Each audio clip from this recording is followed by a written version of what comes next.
There are moments in life when the noise of the world becomes deafening, when every voice around us seems to demand our attention, when pride rises like a roaring storm within our own hearts. In such moments, the greatest act of courage is not to speak louder, nor to fight harder, but to focus on God, humble yourself, and stay silent. To focus on God is to turn your eyes away from the glittering distractions of the world and fix them upon the one who never changes. The world will offer you applause, wealth, and power, but it will never offer you peace. When you fix your gaze on Him, you will begin to see that many of the things you once thought were important are nothing more than shadows. The noise of the world will tell you that you are the master of your own destiny. But when you focus on God, you begin to see that you are but a created being, utterly dependent on His grace. It is like standing in the sunlight after having lived your whole life in darkness. You begin to see reality as it truly is. Yet focusing on God is not enough if your heart is full of pride. Pride is the greatest enemy of the soul. It whispers lies, telling you that you are self-sufficient, that you are wiser than others, that you deserve glory. It blinds you to your own flaws while magnifying the faults of others. Pride destroys friendships, poisons marriages, corrupts leaders, and blinds nations. But humility, true humility, is not thinking less of yourself, but thinking of yourself less. It is the joyful surrender of your will to God's will. It is bowing low, not because you are worthless, but because you have seen something infinitely greater than yourself. Humility frees you. It allows you to serve others without resentment and to endure hardship without despair. It is the soil in which love grows and the pathway to real strength. And then there is silence. We live in an age of endless noise. Voices shout from every direction: social media, politics, entertainment, even from within our own restless minds. We are taught to speak our minds, to always have an opinion, to win every argument. But sometimes the holiest thing you can do is stay silent. Silence is not weakness, it is strength under control. When you are silent, you can hear the whisper of God's voice that is so easily drowned out by the clamor of the world. When you are silent, you refuse to let anger rule your words or bitterness poison your tongue. Silence teaches patience. It guards you from sin. It is in the quiet moments, when your heart is still, that you come to understand the depth of God's presence. To focus on God, humble yourself, and stay silent is to do what feels impossible.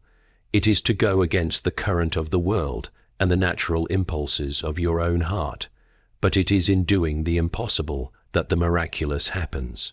For when you lift your eyes above the chaos, when you bow low before the throne of grace, and when you close your mouth and open your heart, you create a space where God can work.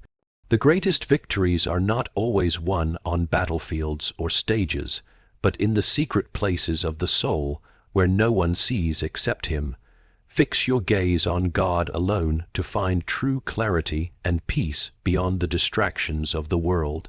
To fix your gaze on God alone to find true clarity and peace beyond the distractions of the world is to make a deliberate choice each day, because the world is constantly competing for your attention, offering you endless noise, endless choices, and endless illusions that promise fulfillment, but deliver only emptiness. Everywhere you turn, there are voices calling out, demanding that you give them your focus, whether it is the lure of success, the craving for approval, or the fear of failure. The human heart, restless by nature, easily drifts toward these distractions, believing that if only it achieves this one thing, if only it gains this one treasure, then it will finally be at rest. Yet every time the heart reaches out and grasps what the world offers, it finds that it is still hungry, still unsatisfied, still longing for something more, because the world was never meant to be the source of true peace. It is like drinking salt water to quench your thirst. The more you drink, the thirstier you become. Fixing your gaze on God requires more than a casual glance. It is an act of discipline, a turning away from what dazzles the eyes and deceives the mind, so that you may look fully into the light of the One who created you. When you fix your gaze on Him, you begin to see reality as it truly is. The things that once seemed so important, status, possessions, achievements, begin to lose their hold over you because you see that they are temporary, fragile, and ultimately meaningless without Him. It is as if you have been staring at shadows on a wall, mistaking them for the real thing, and then suddenly the light shines, and you see the source of all truth and beauty. In that moment, you realize that peace is not found in having more, being more, or controlling more, but in surrendering your heart completely to the One who holds all things together. The distractions of the world do not always appear as obvious temptations. Often they come disguised as good things: work, family, even ministry. Good things that can become ultimate things if you allow them to take the central place that belongs only to God. When this happens, anxiety creeps in, because the human soul was never meant to bear the weight of ultimate meaning. Only God is steady enough, strong enough, and eternal enough to carry that weight. When your gaze is fixed on Him, you are no longer tossed about by every change in circumstance, every wave of opinion, every storm of emotion. You become anchored, rooted, unshaken, because your foundation is not in what changes, but in the One who never changes. Focusing on God also brings clarity, because His light exposes what is hidden and reveals the truth.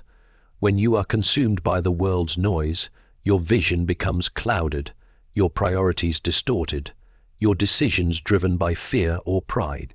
But when you quiet your soul before Him and set your mind on His word, you begin to discern what is right and what is wrong, what is essential and what is trivial.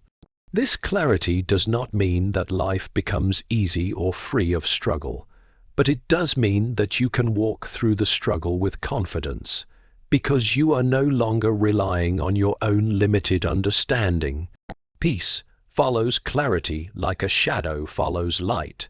When your gaze is fixed on God, you are no longer at war within yourself, no longer trying to control the uncontrollable or fix what only He can heal. The storms may rage around you, but within there is a calm that defies explanation. This peace is not dependent on circumstances. It flows from the unchanging presence of God Himself. It is a peace that the world cannot give and cannot take away, a peace that guards your heart and mind even when everything else seems to be falling apart.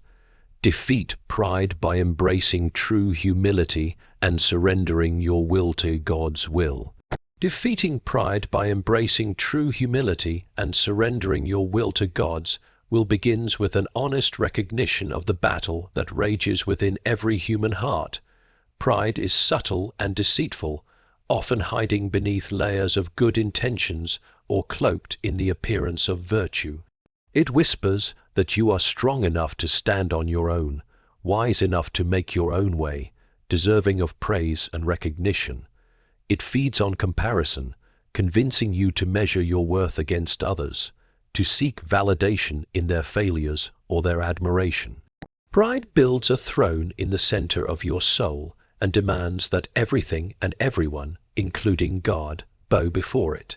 It blinds you to your own weaknesses while magnifying the faults of those around you, leaving you restless, dissatisfied, and always striving for more.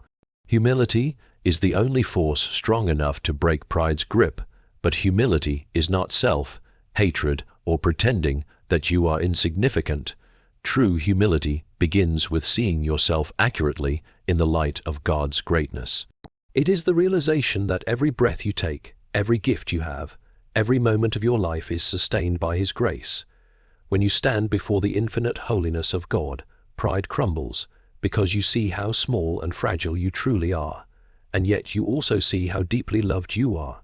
This is the paradox of humility. You are nothing without him, but in him you are valued beyond measure. To embrace humility is to willingly step off the throne of your life and surrender it to God.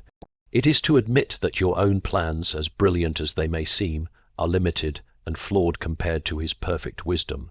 Surrender does not mean passivity or despair. It is an active trust, a deliberate laying down of your own will so that his will may be done. This surrender is costly because pride will fight to its dying breath. It will argue, bargain, and resist, insisting that you know best. But when you finally bow before God and let go of your need to control, you discover that surrender is not loss, but gain. It is the doorway to freedom, for you are no longer burdened by the impossible task of being your own master. Humility changes the way you relate to others as well. Pride isolates, always seeking to be above others, to prove superiority, to demand recognition. It turns relationships into competitions and conversations into battlegrounds. Humility, on the other hand, opens the door to genuine connection because it removes the mask of self-importance and allows you to see others as they truly are, fellow image bearers of God, equally in need of grace. When you are humble, you can serve without resentment, forgive without hesitation, and love without condition, because you are no longer trying to protect your own status or defend your own ego. Defeating pride is not a one-time victory, but a daily battle. The world celebrates pride, praising those who assert themselves, demand their rights, and chase their ambitions at any cost. To walk the path of humility is to go against the current of culture and even against the inclinations of your own heart. It requires constant vigilance, continual prayer, and a willingness to be corrected. Every act of humility, every time you choose to listen rather than speak, to serve rather than be served, to obey rather than rebel, is a blow against the kingdom of pride. The more you practice humility, the more you find that it brings a deep and lasting peace. Pride is exhausting because it always demands more praise, more power, more control. Humility, however, allows you to rest in the knowledge that you are exactly where you are meant to be, under the care of a sovereign God who knows you fully and loves you completely.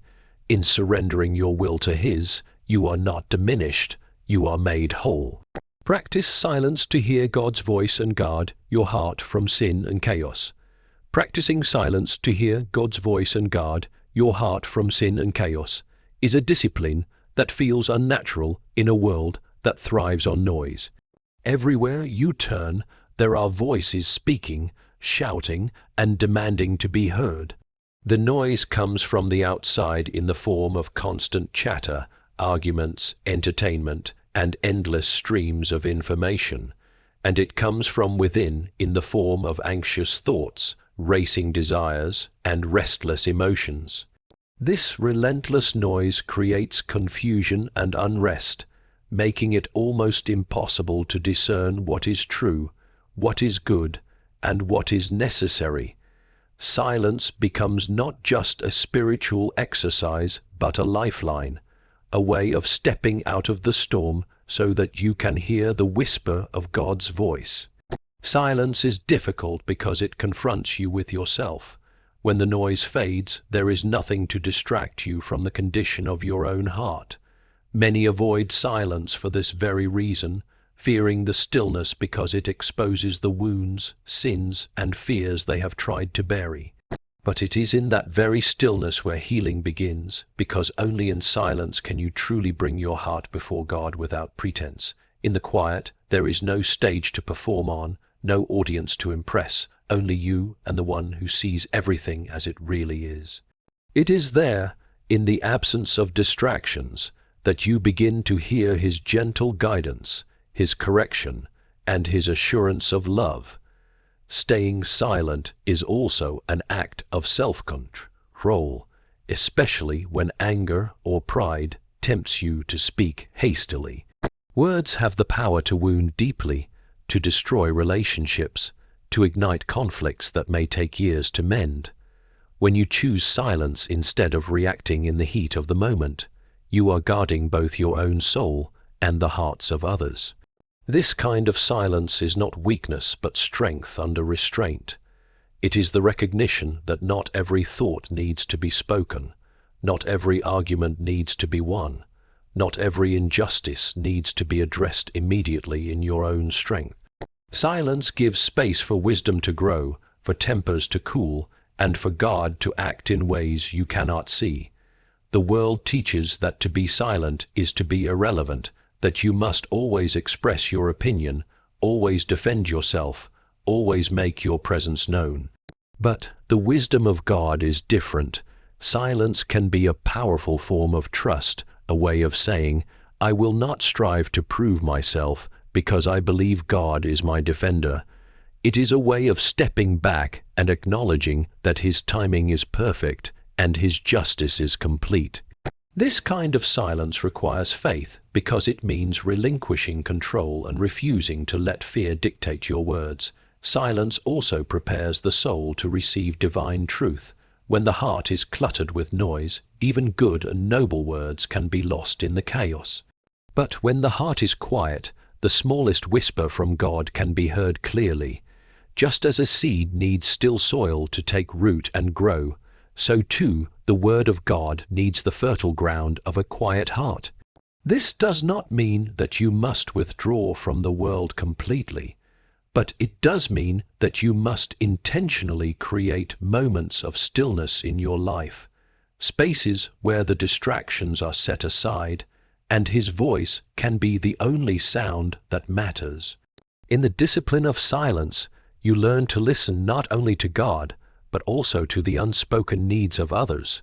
When you resist the urge to speak and instead give your full attention, you begin to notice the pain, hope, and longing hidden behind their words. Silence becomes a form of love, a way of truly seeing and understanding those around you.